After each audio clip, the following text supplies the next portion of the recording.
Welcome to the committee chair training. My name is Summer Thompson. I am the first state vice president, and I will be your host for this training. So to start off, a committee is officially defined as a standing committee by our NAACP Constitution. That standing committee sits on the executive committee. The executive committee, as some of you refer to as the E-Board, has 7 officers and 11 standing committee chairs. Now, although E-Board sounds like a reasonable term to refer to the leadership team of the unit, the Constitution refrains us from using E-Board to recognize the unit's leadership members. Instead, the leadership of the unit is referred to as the executive committee. And as stated before, the executive committee consists of 7 officers and 11 standing committee chairs.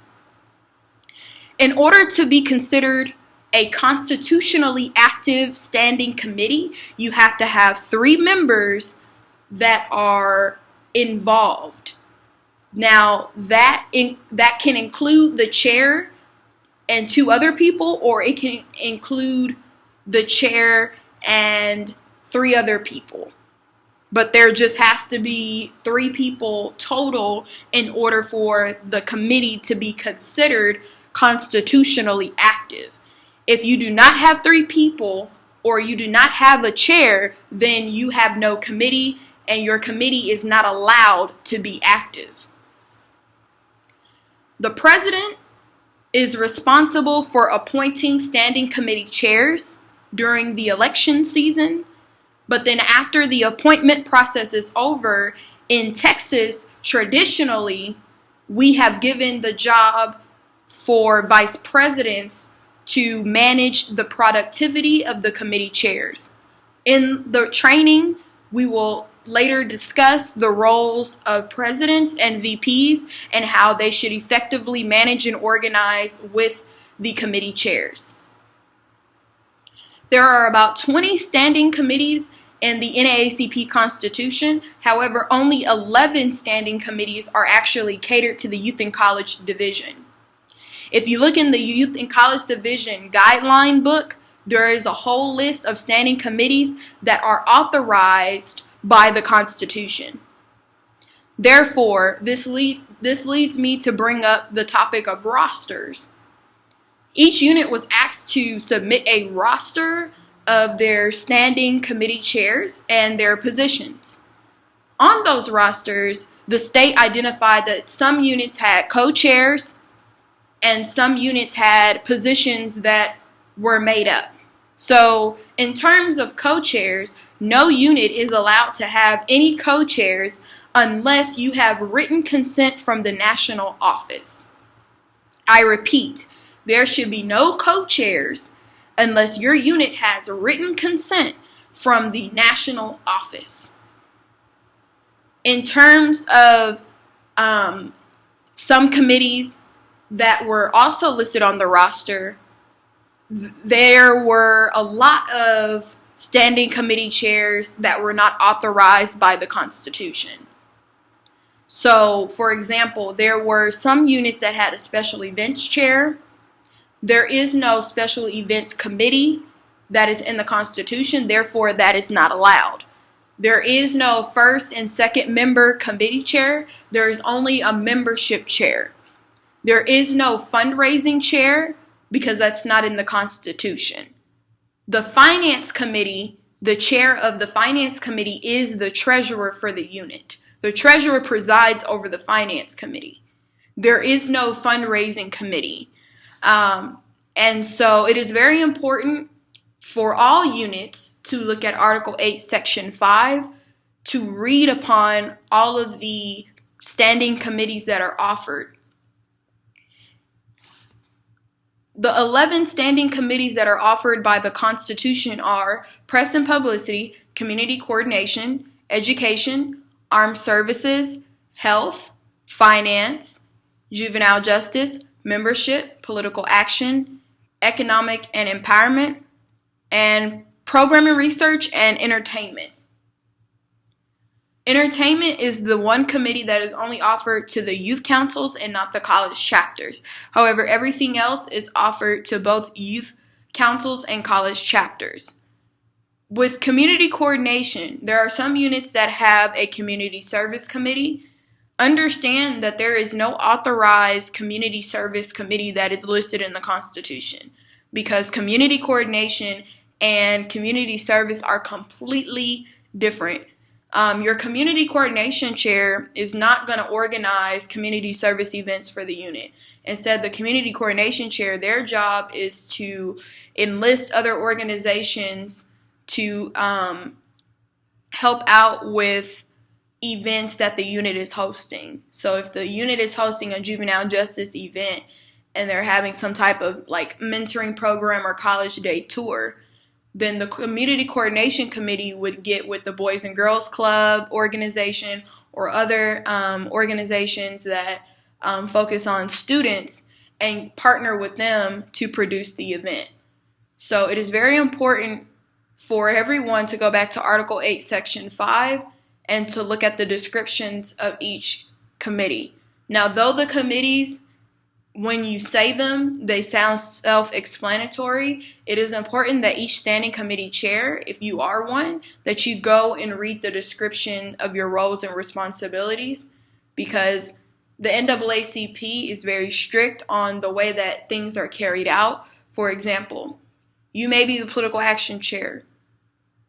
So obviously, by the name of that position, you know you're going to be dealing with civic engagement, voting rights, etc. However, the Constitution permits any type of partisan participation. We are a nonpartisan organization.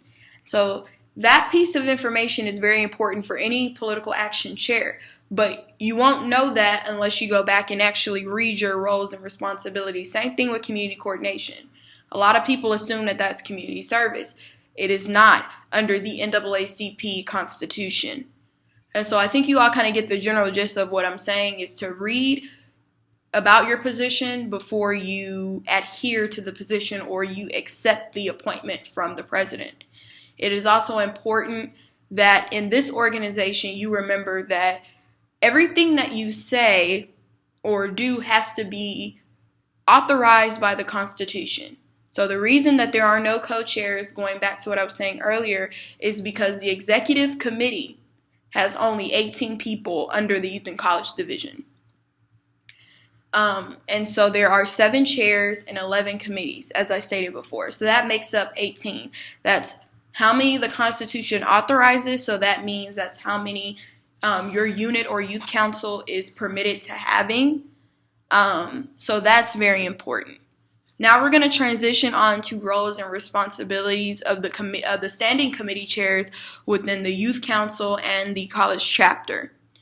It is the role of the chairs and not the officers to create programs and initiatives that align with the game changers of the association. The game changers are initiatives, and most of the committee chairs, most of the titles that you guys have are the game changers. We will talk about what the game changers are in the next section. But I say this point to say that the officers within the unit should not be creating programs or initiatives on behalf of the unit. Because if the overall idea is that the unit produces programs or an initiative that caters to the game changers, then that has to do with committee chairs. So that means that only committee chairs should be coming up with programs and initiatives, not the officers. However, the officers are allowed to collaborate with committee chairs on ideas that they can produce, but it is the responsibility of the committee chair to produce all of the programs and initiatives. It is also the responsibility of the committee chair to be an active executive committee member. So you need to do your portion and commit to the role that you have committed to. No one should have to be chasing after you to do your assignment. As a committee chair, it is your job to ensure that you are producing programs and initiatives that align with the association. It is also your responsibility as a committee chair to participate in state conference calls. State conference calls are hosted by our state standing committee chairs. And so as a local standing committee chair, it is your responsibility to participate on those calls. On those calls, they will be discussing further training, and those calls are catered to the position that you are in. So we have a state education chair, we have a state juvenile justice chair, we have a state community coordination chair, a state program and research chair, a state press and pub chair, a state membership chair. And so what their job is not only to train you, to help you with your unit programs, but also to allow you to participate in state programs. It is also the responsibility of the committee chair to submit a written report each month to the executive committee at its regular meetings. So a lot of times at units, besides the general meetings that you guys have with members, you normally have like officer meetings or, leadership team meetings. So to clarify, there should not be officer meetings. Our Constitution says there has to be executive committee meetings, because if you say officer, you're excluding committee chairs, and committee chairs are on the executive committee. It is the president's job to host the executive committee meeting. At the executive committee meeting, it is the role of the committee chair to submit a written report. Reports are submitted to the unit secretary, and then there should be a hard copy ready for the committee chair to present at the meeting. We'll talk about what should be in those reports a little bit later in the training. And then the last two responsibilities are, as a standing committee chair, you are to host your own meetings. So as we stated earlier, you have to have at least 3 people, including yourself, in order to be a constitutionally active committee. And so it is your job as a committee chair to plan programs and to organize that. In order to do that, you as a chair have to initiate meetings with your committee and anyone who wants to join whatever project that you're working on. You should be hosting a meeting at least once a month. If you need to host more than one, that's fine, but the Constitution states that you need to have one at least once a month. And that you are having that, and then you are creating minutes. Minutes are also referred to as notes in our Constitution. These notes are normally taken by the standing committee chair, and then the standing committee chair will email those out to all of those individuals that participated in the conference. And then it is the job of the standing committee chair to assign tasks. So as it is your job to produce the programs and initiatives, you have to assign tasks so that you're not the only person doing the job. It is not your responsibility to do everything to put on the program. However, it is your responsibility to orchestrate the tasks that need to be done in order to produce the program or an initiative. And we'll go more in depth with that later. So with that being said, your role is to recruit people to join your committee. Recruitment should go on at every meeting, every general body meeting. There should always be a recruitment that happens. Recruitment is simple. All you do is ask people to join. There is no qualification that they have to have or anything that they have to submit to you. If they want to join, they can join as long as the person that wants to join is a current paid member. All right, next we're going to talk about programs and initiatives that committee chairs need to create. So as we stated before, officers do not create programs. Committee chairs create programs. Because the programs that are done by the NAACP they all deal with civil rights and social justice. And so, though that's a very broad statement, we have narrowed down the area focuses that we in this organization produce.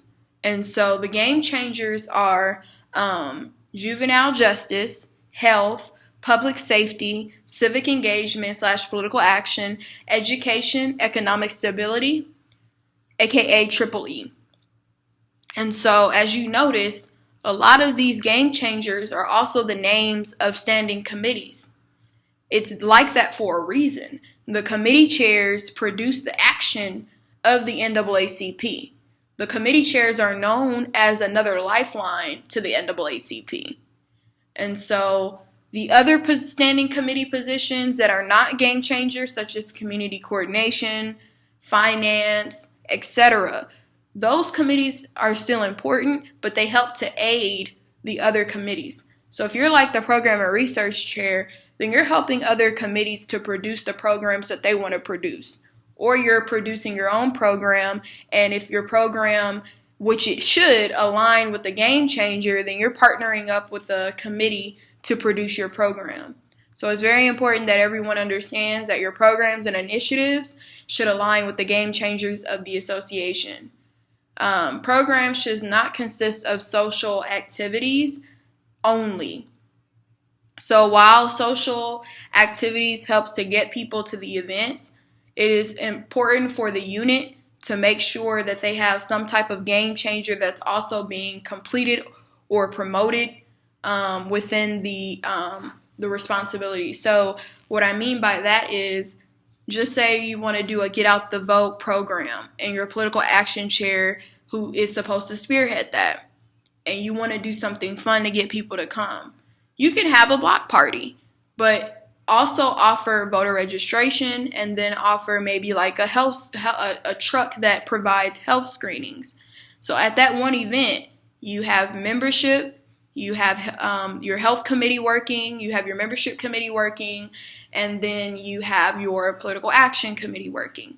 So it's very important that everyone understands that if you want to do social activity, just say for your members, like you want to have a member night out where you all go to the movies, or you want to have an office executive committee night out, that's fine. Those type of social activities are fine. What I'm saying is, if you're doing something on behalf of the unit, you need to make sure that you are fulfilling a game changer. So having like a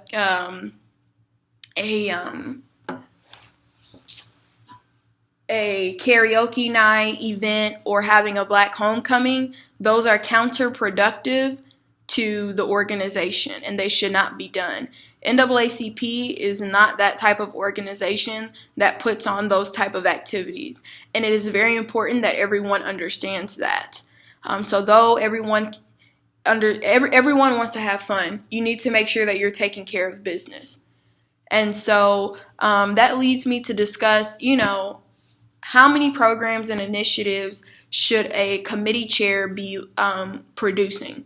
It is under the discretion of the chair to decide how many programs and initiatives are needed. I would say that it would be nice to have one program where it's catered to your committee, and then you can have one program where you partner up with other committees.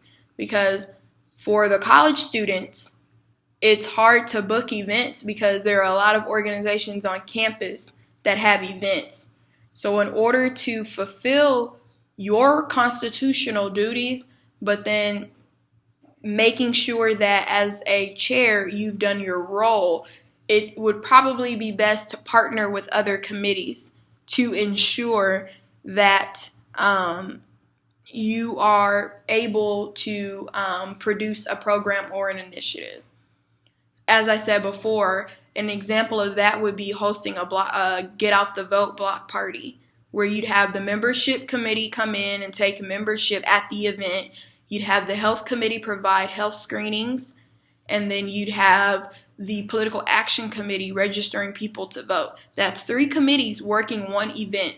So it's very, very, very important that you are as strategic in thinking about how you're going to plan things. However, it is good to have specific events that are catered to your committee. So, for example, if you are the education chair and you wanted to host an event that only deals with education, then, for example, at Baylor, they host an art gallery, an art show, and they make that a part of their education initiative. So you can pretty much do what you want to do socially, but you have to have a spin to it, and the spin should be a game changer. Do not allow the social aspect to dominate your role and responsibility. Remember, this is a business professional organization, and so that's what separates NAACP, is the type of work that we do. We do the civil rights and social justice work in a business professional manner, and we stick to the game changers.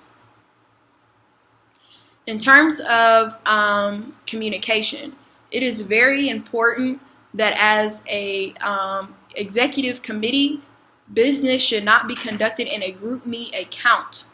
The GroupMe account should only be used as a system for reminders of all members of the committee or of the unit.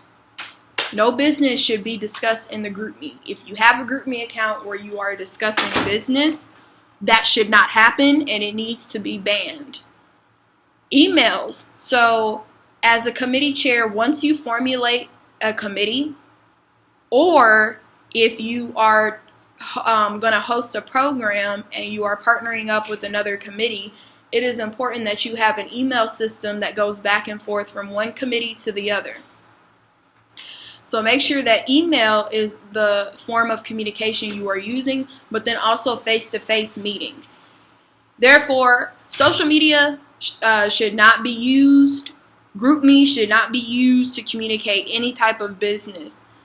So it is important that also as a committee chair that you stay in consistent communication with the executive committee, specifically with your vice president. And again, we will talk about that in the second half of the training.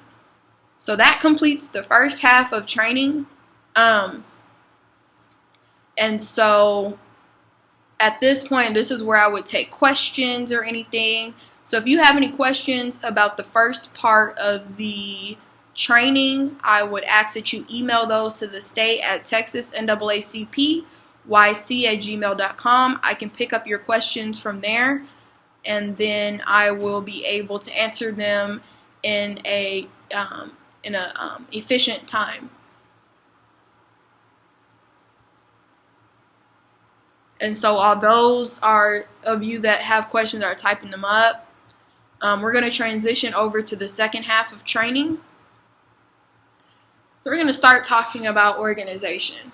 So as a standing committee chair, it is important that you are organized. You need to know what your responsibilities are. You need to know the responsibilities specifically of your committee, you as a chair, and then your role on the executive committee. You have a voice in what goes on in your committee. It's not just the officers. Also, in terms of organization, as we stated earlier, there should be separate meetings for your committee. That needs to be held once a month. Again, however, if you need to meet more than once a month, that's fine. When you decide to plan a program or an initiative, you need to create an outline. That's part of organization. You need to outline the event in detail, and then review that with the committee. After you've created the outline, definitely set some deadlines and some tasks for your committee to get stuff, tasks that you want your committee to get done. Now, as a chair, understand that though you get to decide the events, that doesn't mean that you get to produce the events without an official vote. So after you've completed an outline, it is important that your committee creates a proposal. That proposal should be read to the entire executive committee at the executive committee meeting. So we talked earlier about executive committee meetings needing to happen once a month. And so at those meetings once a month, as a chair, each chair has to have a standing committee report. And if there is no report, then the chair is just supposed to write there is no report. Again, all reports go to the secretary. They need to be emailed to the secretary, and then there needs to be a written copy. And so once you present your proposal, there's an official vote that takes place. And so that vote is done through Robert's Rule of Order. So there has to be a motion called to adopt the proposal, and that's how it's taking place. If you're unfamiliar with Robert's Rule of Order, we will give you all a copy of what that is supposed to look like in the email. There's going to be an attachment. So you need to look at those to make sure that you are conducting business in Robert's Rule of Order. As a chair, it is also your job to create a list of things that need to get done in order to achieve the success of your initiative or program. So after you've created the outline and after your proposal has been approved by the entire executive committee, it is very important that at that point, you as the chair go back and look at your notes and decide what things need to get done in order for the program to become successful. Once you do that, you can assign tasks to people, but make sure that there are deadlines attached. If there are no deadlines attached, there will be a less chance of people getting their job done. So in order to prevent that, as a chair, you need to create deadlines and tasks once the proposal is approved by the executive committee. It is your job as the chair to book the venue or whatever location you're wanting to use. So if you're doing an event and you're partnering up with another committee, so I'm going to use the Get Out the Vote example again. If you're going to partner up, just say you're the Political Action Committee, and you're going to partner up with the membership and the Health Committee. It's your job as the Political Action Chair to book the venue for the event, but it's the Health Committee's job to book the truck for the health screenings. It is the job of the membership committee to book the table or reserve a table to be used for the membership table at the Get Out the Vote event. So each committee chair has their own role specific to their position. The next thing we're going to talk about is roles of presidents and vice presidents.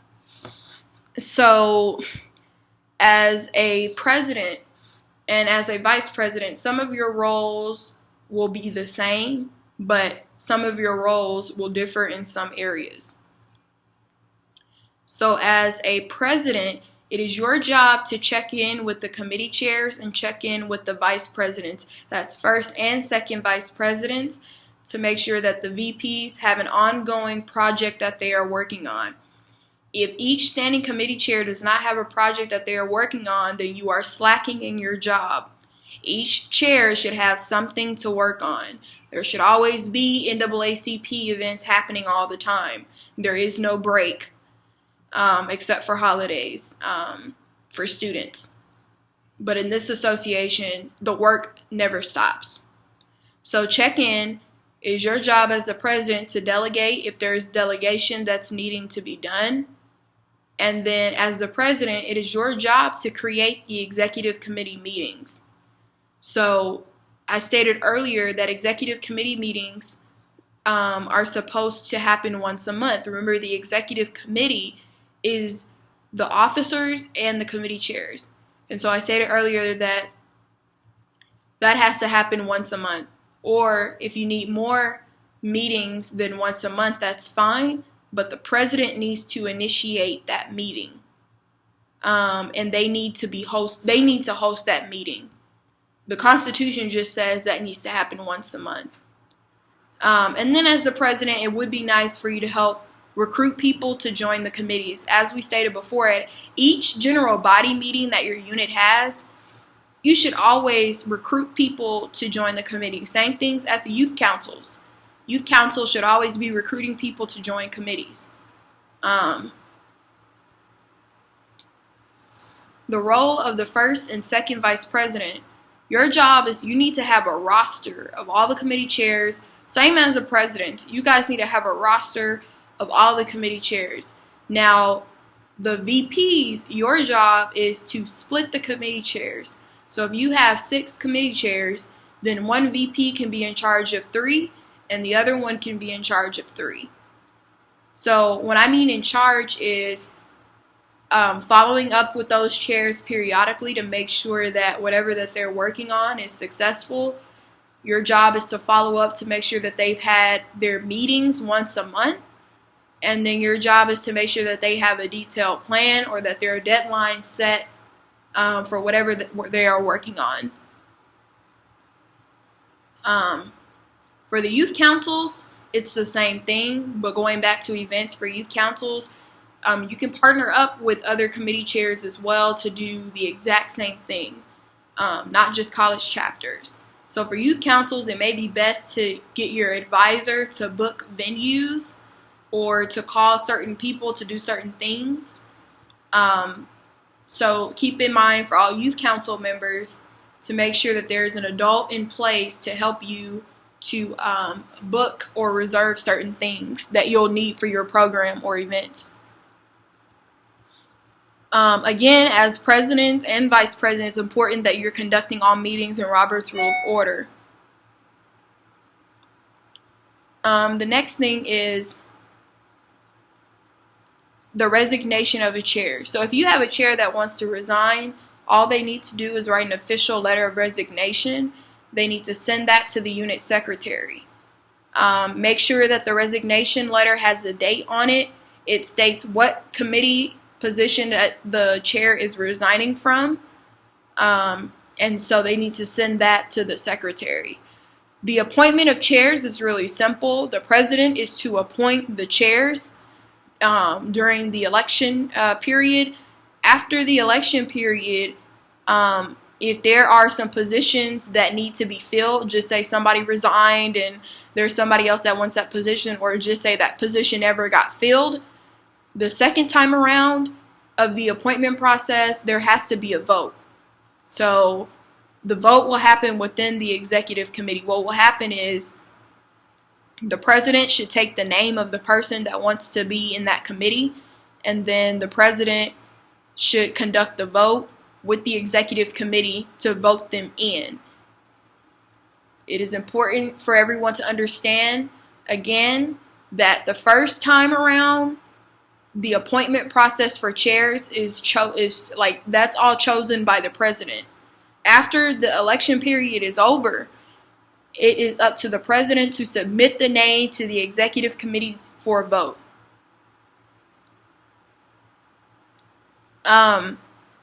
So in terms of the state committee chairs, there will be 3 different conference calls that will happen this week, next week, and the week after. And those calls will have training, they will discuss state projects, and they will have they will discuss your programs that you are doing at your unit. As a local committee chair, it is your responsibility to participate in those calls. The calls are all catered to whatever position you are in. So if you are an education chair, then you have an education committee meeting on a specific night that's different from the juvenile justice. So it's very important that you look out for that email with the schedule and that you attend that call. The practicality of running a meeting. So as a standing committee chair, it's important that you are organized when you're having a standing committee meeting with your committee members. You need to have an email that's sent out inviting people to the meeting. Do not text your members. You need to have an official email system that is running. You need to construct an agenda. Again, as we stated earlier, you need to take minutes. Minutes are notes that the chair is responsible for taking and emailing out of the meeting. And so another important thing to remember is that there are going to be members that don't want to work or don't respond to certain things. It is your job as the chair to follow up with them, but do not allow them to dominate the success of your project. Sometimes as a chair, you'll have to pick up the slack, but do not allow awkwardness or people not doing what they need to do to dominate the success of the committee. Okay, so that completes training. We will have another training probably in January where we will further the discussion. Right now, what I need everyone to focus on is looking at all the documents that I have attached in the email. Everyone needs to review that. and then make sure that you are participating in state conference calls if you are a committee chair. It is the responsibility for the vice presidents, first and second VPs, to make sure that the committee chairs are on these state calls. Again, a lot of committee chairs resign because they don't have the support that they need, because they're lost, they don't understand what they're supposed to do. So it is important that presidents and VPs also took away good stuff from this training, not just the standing committee chairs. Presidents, it is your job to delegate. It is your job to advise, and it is your job to manage the productivity. If there has not been a program initiated by the Political Action Committee, then as a VP, you need to get with the Political Action Committee and figure out what's going on. Why hasn't there been a program that has been presented to the Executive Committee for an official vote? It's your job as a VP to keep up with that. Like I said, a good system to have that we do on the state level is the two VPs split the committee chairs, and their they split the committee chairs. So like 3 people, if you have 8 committee chairs, as I stated earlier, 4 of them will go to the first vice president, and then the other 4 will go to the second. But you guys need to figure out a system that works for you. I will be checking in with all the units to make sure that the VPs and the committee chairs are functioning. I don't want to just leave you with this recording or the documents. I do want you to read them, but I will also be checking in to make sure you have everything you need. So without further ado, if you have any questions from the second part of this training, from the second half, if you have any questions from what I went over in the second half, please email the state and I will pick those questions up from there and I will answer them to the best of my ability. Thank you all so much for listening in, and I hope this training was efficient and effective.